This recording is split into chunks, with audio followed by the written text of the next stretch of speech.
बिस्मिल्लाहिर्रहमानिर्रहीम। नाज़रीन, आज जुमा की फ़जीलत के हवाले से बयान करने की सआदत हासिल करूँगा। अल्लाह तबारक व तआला कुरान मजीद फ़ुरक़ान हमीद में इरशाद फरमाता है, ऐ ईमान वालो, जब तुम्हें बुलाया जाए नमाज की तरफ जुमा के दिन तो दौड़ कर जाओ अल्लाह के ज़िक्र की तरफ और फ़ौरन छोड़ दो ख़रीदो फ़रोख्त, ये तुम्हारे लिए बेहतर है अगर तुम हकीकत को जानते हो। ये आयत जो है ना सूरत जुमा के आखिरी रकू की है, जो बाइत्तेफ़ाक़ उलमाए किराम मदीना तैयबा में नाजिल हुई। ये कब नाजिल हुई, इसके मुतालिक बाज़ उलमाए किराम की तहक़ीक़ ये है कि इसका नुज़ूल हिजरत के फ़ौरन बाद हुआ, जबकि मुसलमानों को इज्तिमाई इबादतों की तरबियत देने की ज़रूरत थी। यहाँ उसके मुखातिबीन फ़र्ज़ंदान इस्लाम हैं, इन्हें नमाज जुमा के आदाब और उसके अहकाम सिखाए जा रहे हैं। तो इरशाद होता है, ए ईमान वालो, जब तुम नमाज जुमा की अजान सुनो तो जल्दी से अल्लाह के ज़िक्र की तरफ पहुँचने की कोशिश करो और उसी वक्त ख़रीदो फ़रोख्त बंद कर दो, ये तुम्हारे लिए बेहतर ही बेहतर है। तो नूदिया से मुराद जो है ना जुम्मा की अजान है, और अहनाफ के नज़दीक इससे मुराद पहली अजान है जो खुतबा शुरू होने से कुछ देर पहले दी जाती है। ईसाऊ का माना दौड़ना और भागना नहीं है, बल्कि वक़ार के साथ तेज़ी से चलना मुराद है, क्योंकि हुजूर सल्लल्लाहु तआला अलैहि वसल्लम ने भागकर नमाज में शिरकत करने से मना फरमाया। और हुजूर अलैहिस्सलातु वस्सलाम का फरमान है, यानी सरकार दो आलम सल्लल्लाहु अलैहि वसल्लम ने इरशाद फरमाया, नमाज की इकामत सुनो तो भाग कर ना जाओ, बल्कि बड़े सुकून और वक़ार के साथ नमाज की तरफ आओ। जो रकातें मिल जाएं वो इमाम के साथ पढ़ो, और जो फौत हो जाए उन्हें सलाम के बाद फ़ौरन अदा करो। लेकिन इस आयत पाक में सिर्फ ख़रीदो फ़रोख्त को ख़त्म करने या बंद करने का हुक्म नहीं, बल्कि तमाम मशागिल जो जुमा की हाज़िरी में रुकावट का बाइस बन सकें, तमाम को तर्क करना ज़रूरी है। और ख़रीदो फ़रोख्त का खुसूसी ज़िक्र इसलिए हुआ कि जुम्मा के रोज़ लोग बाहर से आते हैं और बेचने के लिए अपना सामान भी लाते हैं, और शहर से अपनी ज़रूरियात ख़रीद कर भी ले जाते हैं।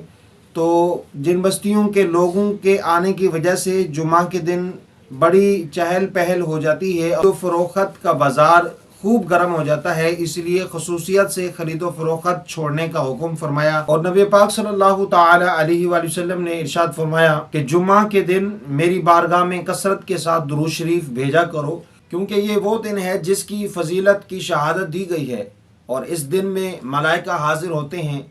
और बंदों में से कोई बंदा भी जब मुझ पर दुरूद शरीफ पढ़ता है तो उसकी आवाज़ मुझ तक पहुँचती है, ख्वाह वो जहाँ भी हो। कहा, हमने अर्ज़ की, क्या आपके इस दुनिया से रुखसत होने के बाद भी ये सिलसिला जारी रहेगा? तो आपने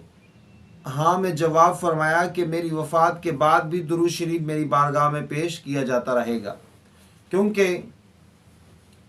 अल्लाह ताला ने ज़मीन पर हराम कर दिया है कि वो अम्बिया अलैहिमुस्सलातु वस्सलाम के जिस्मों को खाए।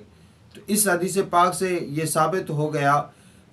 कि अम्बिया अलैहिमुस्सलातु वस्सलाम अपने मज़ारात में अपने अजसाद और अतहार के साथ ज़िंदा होते हैं। नबी मुकर्रम सल्लल्लाहु अलैहि वसल्लम अपने उन ग़ुलामों का दुरूद शरीफ सुनते हैं जो आपकी बारगाह में अदिय सलातुस्सलाम अर्ज़ करते हैं, चाहे वो ज़मीन के किसी हिस्से में भी दुरूद शरीफ पढ़ें। अल्लामा काज़ी सनाउल्लाह पानीपत्ती रहमतुल्लाहि ताला अलैह फरमाते हैं, तमाम उलमाए किराम का इस बात पर इजमा है कि जुम्मा हर शख्स पर फ़र्ज़ है। हज़रत अबू बकर सिद्दीक़ रज़ियल्लाहु ताला अन्हु से रिवायत है, उन्होंने कहा कि नबी करीम सल्लल्लाहु अलैहि वसल्लम ने फरमाया कि जो शख्स नमाज जुम्मा अदा करने के लिए गुस्ल करता है तो उससे उसके गुनाह माफ़ कर दिए जाते हैं, और जब वो जुम्मा की नमाज अदा करने के लिए चलता है तो अल्लाह ताला उसे हर कदम के बदले में 20 सालों की इबादत का सवाब अता फरमाता है, और जब वो जुम्मा की नमाज अदा कर लेता है तो उसे 200 साल की इबादत के मुताबिक अजर अता किया जाता है। सुभान अल्लाह।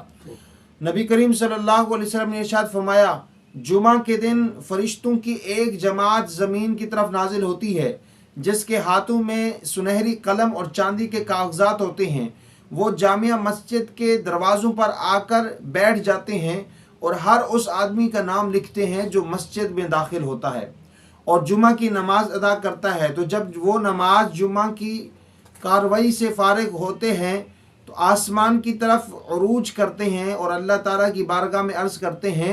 اے پروردگار ہم نے ہر اس آدمی کا نام لکھ لیا ہے جو مسجد میں داخل ہوا اور نماز جمعہ ادا کی، تو اللہ تعالیٰ فرماتا ہے اے میرے فرشتوں مجھے اپنی عزت و جلال کی قسم میں نے ان تمام کو بخش دیا ہے اور جو گناہ ان سے صادر ہوئے انہیں بھی معاف کر دیا ہے۔ حضرت ابو ہریرہ رضی اللہ تعالیٰ عنہ سے روایت ہے کہ رسول اللہ صلی اللہ علیہ وسلم نے فرمایا کہ جو شخص جمعہ کے روز غسل کرے، اچھی طرح مسواک کرے اور جو خوشبو اسے دستیاب ہو اپنے جسم پر لگائے اور صاف ستھرا اور خوبصورت لباس پہنے، پھر وہ نماز جمعہ کی ادائیگی کے لیے مسجد میں آئے، لوگوں کی گردنیں پھلانگ کر آگے بڑھنے کی کوشش نہ کرے، اس کے بعد 2 رکعت نماز تحیت المسجد اور جمعہ کی پہلی 4 سنتیں ادا کرے، پھر خاموشی سے بیٹھ جائے اور امام کا خطبہ خاموشی سے سنتا رہے، تو سابقہ جمعہ سے لے کر اس جمعہ تک جو گناہ اس سے صادر ہوتے کی یہ جمعہ کی نماز